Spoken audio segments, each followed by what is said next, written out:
Imagine you are alone in a room and still you feel watched. Imagine you are about to say what you really think and something inside you pulls the words back before they reach your mouth. Imagine nobody has spoken yet. Nobody has attacked you yet. Nobody has judged you yet. And still your chest tightens as if a trial has already begun. Why does your mind do that to you? Why does one look, one silence, one smirk, one imagined reaction carry so much power over your mood, your choices, your voice? You know this feeling better than you want to admit. You walk into a conversation already editing yourself. You post something and immediately imagine who will disapprove. You make a decision and instantly hear the invisible commentary of jealous people, fake friends, bitter relatives, ego-driven minds, and those fragile souls who always need you smaller to feel safe. And before the world even touches you, your mind has already built an audience. You were never weak for feeling this. You were never broken for caring. You were never foolish for wanting acceptance, peace, or belonging. You simply did not yet understand the deeper truth. The crowd that controls you most is rarely the one standing in front of you. More than 18 centuries ago, Marcus Aurelius identified something most people still fail to see. He understood that the real battlefield is not public opinion. It is the inner gate that lets public opinion become law inside you. He lived among status games, betrayal, ambition, gossip, military pressure, political masks, and constant judgment, and still he returned to one brutal principle again and again. The outside world can make noise, but it cannot become your master unless your own mind kneels first. This is exactly what Marcus Aurelius understood long before psychology gave it softer language.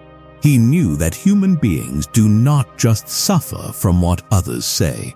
They suffer from what they imagine others are thinking, what they fear others may say next, and what they secretly believe those judgments mean about them. That is why your mind can feel imprisoned even in silence. The prison is not always built with words. Sometimes it is built with anticipation. He trained himself through Stoic discipline to guard what he called the ruling faculty, the inner command center that decides what enters your mind as truth and what gets rejected as noise. He kept learning to separate impressions from reality, reactions from facts, ego from reason, reputation from character. That is why his wisdom still cuts deeper than most modern advice. He was not teaching you how to look confident.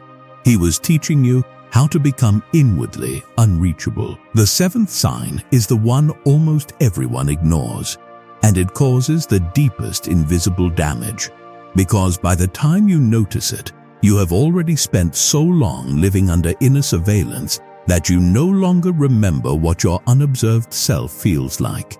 The first sign is this: you begin performing even when nobody asked for a performance. You sit in a room and your body stays alert, not because danger is present, but because judgment feels possible. You choose your words as if someone hostile is already taking notes. You smile when you do not want to smile. You hold back what you really feel. You become a version of yourself designed to survive scrutiny instead of a version designed to live. This is what Marcus Aurelius called impressions, the first emotional picture that lands before reason has examined it. This is not a flaw in you. It is a pattern in the world that trained you to self-monitor. Second, you start hearing the crowd even when the crowd is gone. Somebody mocked you once, and now your mind repeats that voice before you speak. Somebody judged your ambition, and now your doubt arrives wearing their face. Somebody once made you feel too intense, too quiet, too strange, too sensitive, too much, or not enough, and now your own mind continues the punishment without needing them in the room. This is where invisible surveillance begins. It is no longer social pressure outside you. It is social pressure installed inside you. This is what Marcus Aurelius fought through assent, the power to refuse a false judgment before it becomes part of your identity. This is not madness in you.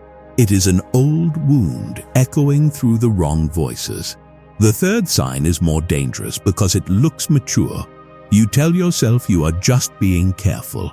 You call it awareness. You call it diplomacy. You call it knowing how the world works. But what you are really doing is living through prediction. You are not responding to what is happening. You are obeying what might happen if the wrong person disapproves. This is how fear becomes strategy. Marcus Aurelius called you back to the present fact, to the thing itself before your mind covers it in interpretation. This is not wisdom in you.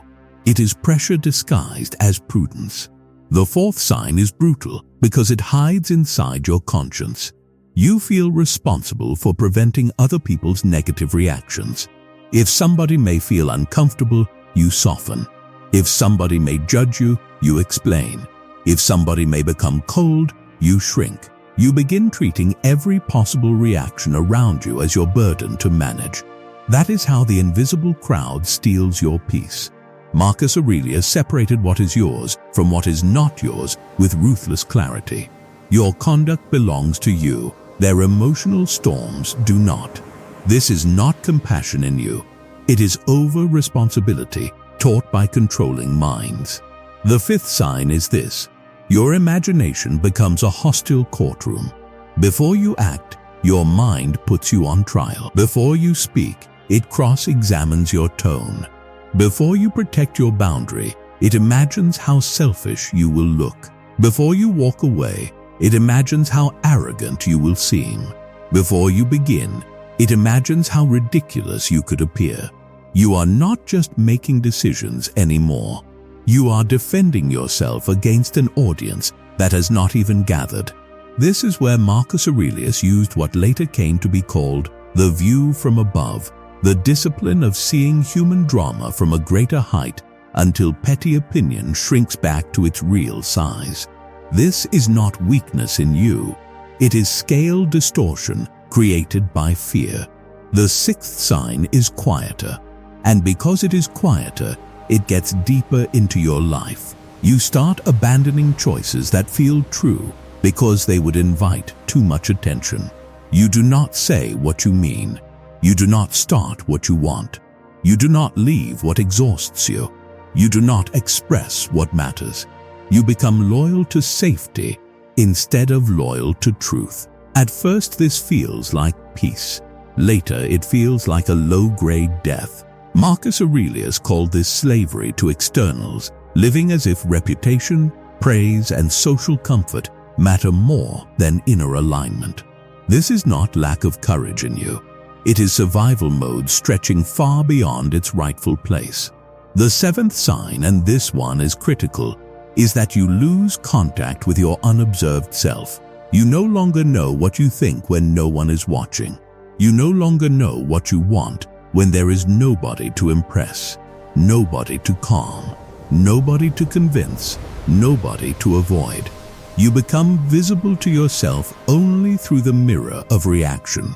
If nobody notices it, it feels less real. If somebody disapproves, it feels less safe. If the crowd does not confirm it, it struggles to feel valid. This is what Marcus Aurelius protected through the inner citadel, that inward place which must remain untouched by applause, mockery, comparison, and noise. This is not emptiness in you. It is overexposure created by too many borrowed eyes. The eighth sign is that you start treating reputation like a soul. You think if enough people misunderstand you, something in you has actually been damaged. You think if gossip spreads, your worth decreases. You think if approval fades, your identity fades with it. So you begin maintaining an image instead of building a character. That is one of the cruelest traps of social life. An image needs constant feeding. A character needs constant honesty. Marcus Aurelius chose character every time because he knew reputation belongs to the crowd, and the crowd is unstable by nature. This is not vanity in you. It is a culture of masks teaching you to worship mirrors. The ninth sign is darker. You begin to admire those who judge you, not openly, quietly. You start assuming the cold person must be stronger, the mocking person must be sharper, the dismissive person must see something real in you. Why? Because your mind mistakes emotional power for truth. Anyone who can disturb you starts feeling significant. Anyone who can trigger your self-doubt starts seeming authoritative. But influence is not wisdom. Impact is not insight.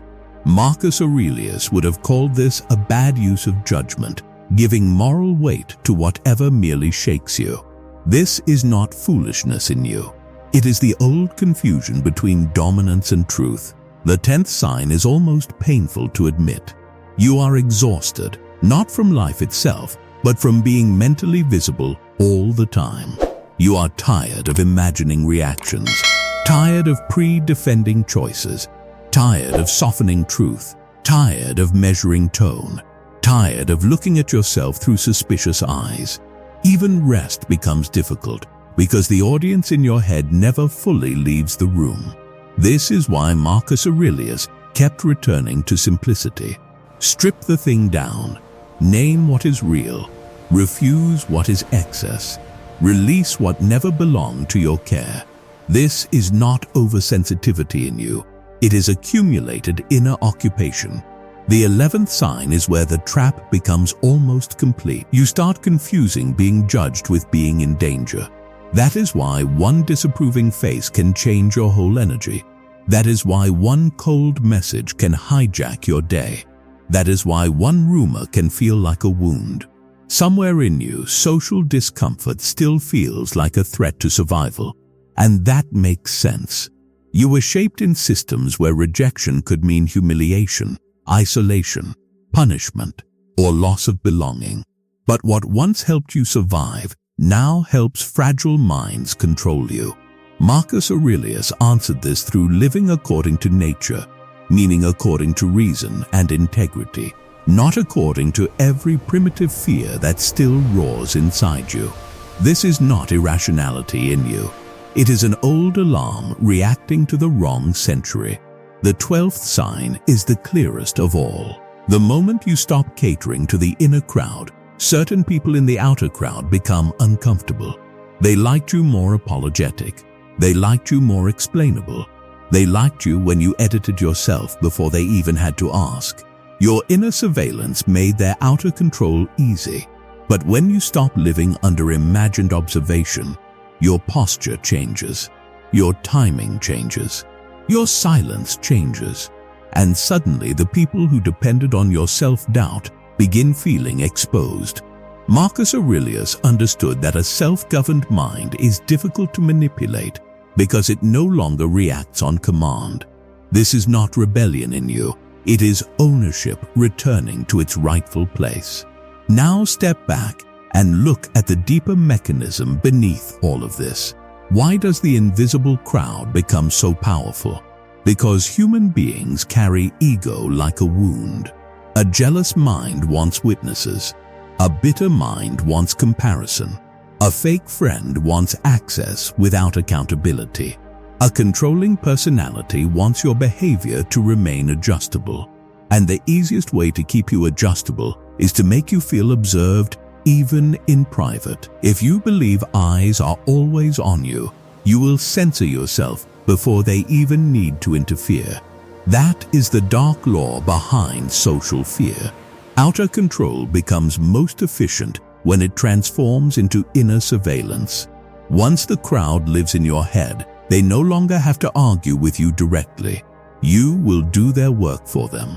You will pre-reject your own truth. You will soften your own boundaries. You will trim your own voice.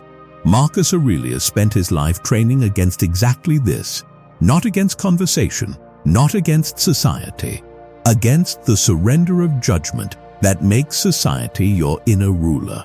And understand this, caring what people think is not always the problem. Sometimes feedback matters. Sometimes wisdom comes from outside you. Sometimes correction protects you. But the disease begins when every opinion becomes a verdict, every reaction becomes a command, and every disapproval becomes evidence against your right to exist as you are. That is no longer humility. That is internal colonization. That is when your mind is no longer your own. So how do you train your mind out of this?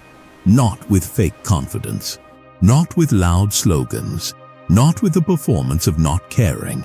You train it through repeated acts of inner separation. First, stop treating every thought about other people's judgment as insight. Many of those thoughts are not wisdom. They are residue. They are echoes. They are impressions wearing the costume of truth. The moment you notice a mental audience forming, pause and ask one hard question. Who is actually here right now? That question cuts through fog. Second, begin naming the crowd inside your head with brutal honesty. Is that really your judgment?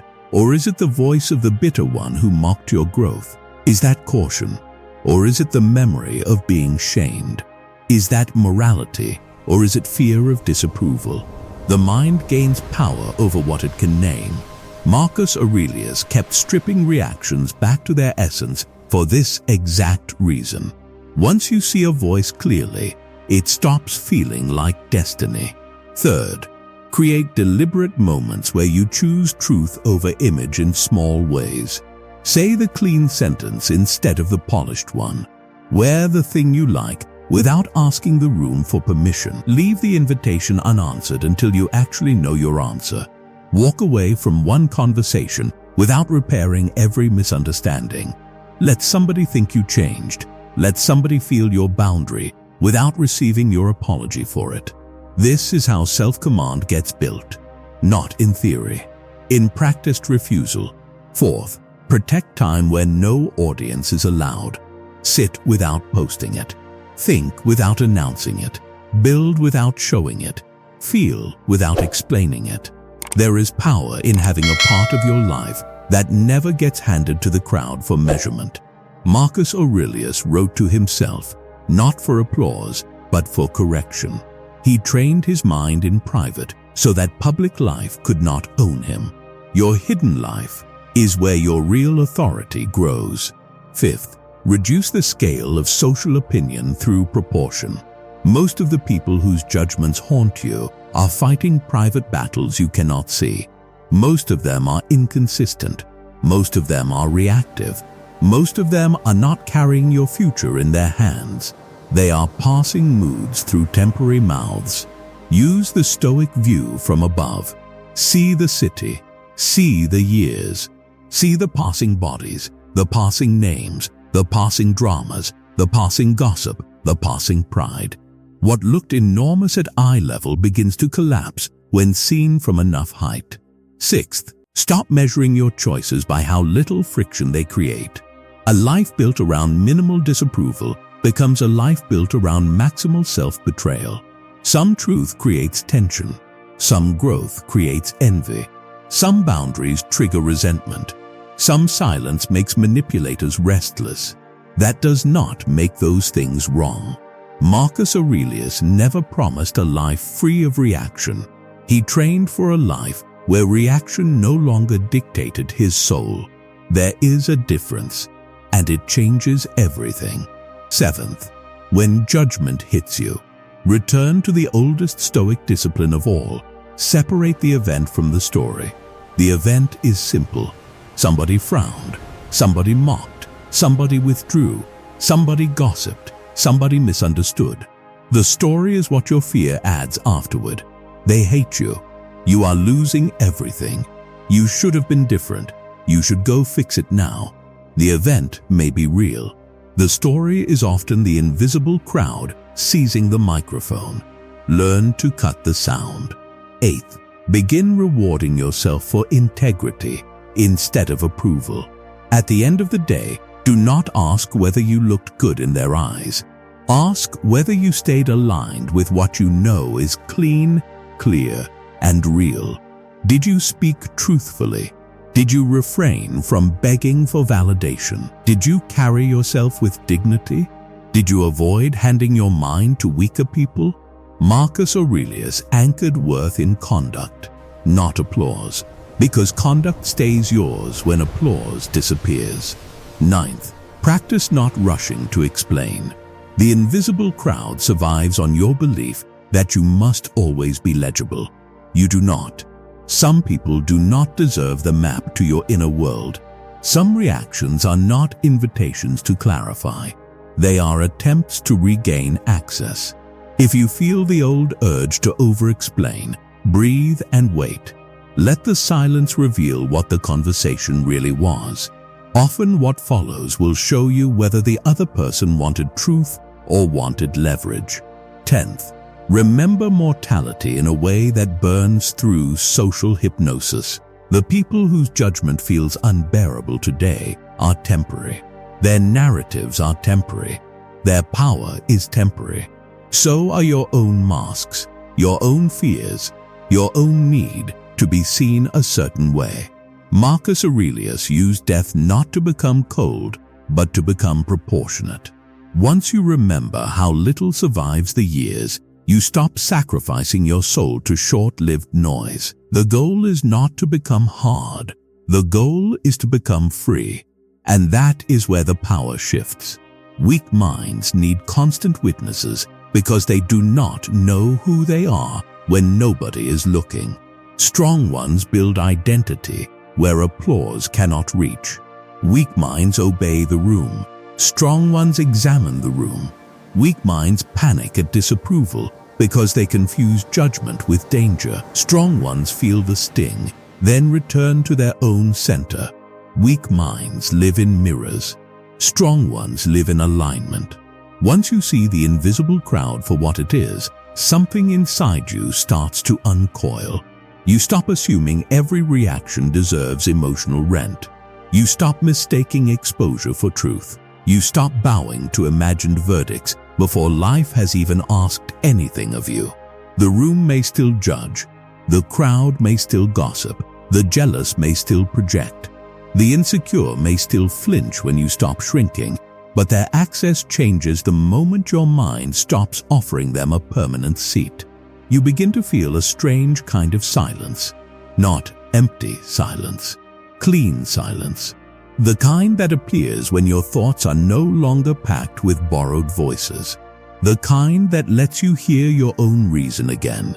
The kind that reminds you that your inner world was never meant to be public property. That silence is not loneliness. It is reclaimed territory. You were never born to live as a performance. You were never meant to drag an audience through every decision.